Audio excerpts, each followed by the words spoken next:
Louange à Allah, Seigneur du monde sans début ni fin, doté des attributs les plus parfaits et les noms les plus sublimes, pas de divinité vraie excepté Allah.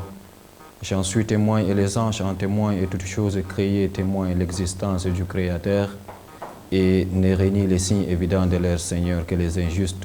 Je témoigne que Muhammad, fils d'Abdullah, est son serviteur et messager, qu'Allah fasse ses éloges auprès des anges rapprochés. Suite à quoi, frères et sœurs en islam, assalamu alaikum wa rahmatullahi wa barakatuh. Notre prédication d'aujourd'hui, nous allons nous appesantir sur le bain rituel. Inch'Allah, nous allons prendre 3 ou 4 minutes pour donner les détails sur le bain rituel et ses obligations, c'est-à-dire des actes qui rendent ce bain obligatoire en islam.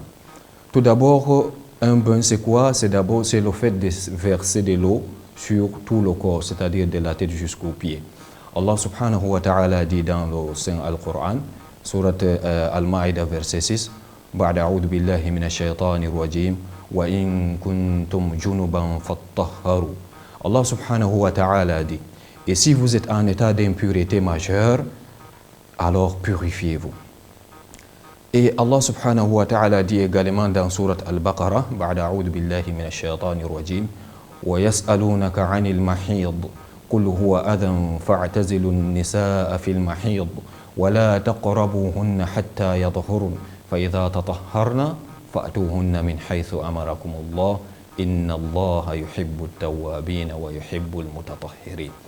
Allah subhanahu wa ta'ala, s'adressant à son messager Muhammad sallallahu alayhi wa sallam, lui dit, et il t'interroge sur la menstruation des femmes. Dit, c'est un mal.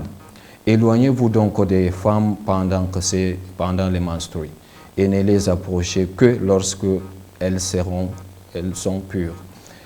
Quand elles se sont purifiées, alors venez à elles suivant les prescriptions d'Allah subhanahu wa ta'ala, les prescriptions d'Allah, car Allah aime ceux qui se répandent et il aime ceux qui se purifient. Alors, il faut très bien comprendre ce verset. Allah subhanahu wa ta'ala dit فَاعْتَزِلُوا النِّسَاءَ فِي الْمَحِيضِ. Éloignez-vous d'eux. Il ne faut pas donc comprendre mal ce verset comme les Juifs le faisaient. Lorsque leurs femmes sont en état de menstruer, ils partent hors de la ville, construire des cases et aller jeter les femmes. Donc ils s'éloignent de ces femmes-là, ils ne mangent pas leur nourriture, ne boivent pas leur eau. Donc ils mettent donc des femmes à l'écart jusqu'à ce qu'elles se purifient avant de rentrer. Pour eux, donc, la femme, c'est une malédiction. Jusque-là, nous voyons que on taxe de l'islam de tout et de rien, que c'est une religion qui restreint la liberté à la femme. Or, c'est la première religion qui a donné naissance à la femme. La période pré-islamique, lorsque une femme accouche d'une fille, on l'enterre vivante.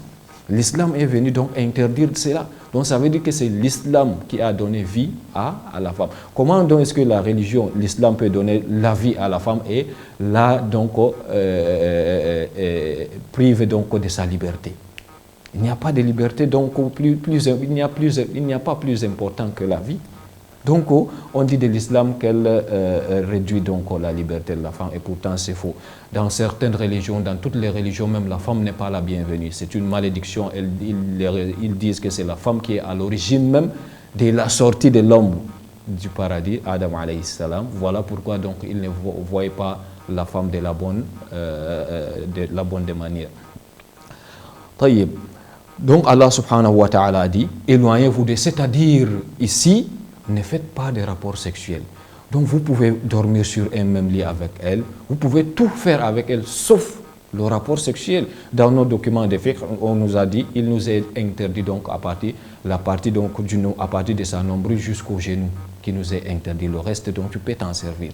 Voilà donc ce que l'islam a demandé. Et tu peux manger sa nourriture, faire tout ce que tu veux avec elle, sauf donc ce qu'on vient de mentionner. Nous avons donc 6 situations qui rendent le bain rituel obligatoire. Si l'une de ces situations vous arrive, ça veut dire que le bain rituel est une obligation pour vous. Le bain rituel, ici, nous voyons que c'est l'épine dorsale même de l'adoration, puisque si vous n'êtes pas saint, vous n'êtes pas pur, vous ne pouvez pas adorer Allah subhanahu wa ta'ala. Au contraire, si vous l'adorez, il n'acceptera pas vos actes d'adoration. La première situation, nous mentionnons ici l'éjaculation du sperme par plaisir. Faites très attention, c'est bien précisé, par plaisir. Ceci nous prouve que l'éjaculation peut être faite sans plaisir. Et à ce niveau, donc, le bain ne sera pas obligatoire. Le bain ne sera pas obligatoire. Donc, que cette éjaculation par plaisir soit pendant le sommeil, c'est-à-dire un songe érotique, ou en état d'éveil. Ceci implique donc la femme autant que l'homme. Cela est l'avis donc de la plupart des juristes. Si on parle des juristes ici, on fait allusion à la jurisprudence islamique. Donc, qui se fondent donc sur la parole du prophète sallallahu alayhi wa sallam. Ces juristes donc, les savants de la jurisprudence islamique se fondent sur la parole du prophète sallallahu alayhi wa sallam qui dit l'éjaculation implique le bain rituel. C'est un hadith rapporté par Imam al-Muslim. Par contre donc, le bain rituel n'est pas obligatoire si l'éjaculation n'est pas parvenue par le plaisir mais par maladie. Par maladie. On dit souvent pour une personne qui est chaste, qui n'est pas mariée longtemps, il peut arriver qu'il éjacule, mais sans plaisir. C'est aussi possible, on dit de cela que c'est une maladie. Et de même par un froid intense peut aussi causer donc l'éjaculation. Et certains savants ont dit même à travers le bain, en prenant donc le bain avec de l'eau chaude, peut donc entraîner l'éjaculation, mais cette dernière ne sera pas comme si c'était le rapport, ça ne sera pas accompagné donc d'un plaisir. Et à ce moment donc, le bain n'est pas une obligation. Deuxième situation, lors de la rencontre de deux sexes qui n'est accomplie que lorsque le glande du pénis pénètre complètement dans le vagin, et ceci même si l'éjaculation n'intervient pas à ce niveau, ça veut dire que le bain est obligatoire pour l'homme et la femme. Donc la pénétration de deux sexes, donc, si il y a eu donc pénétration, ça veut dire que le bain devient obligatoire, le bain rituel devient obligatoire autant pour l'homme que pour la femme.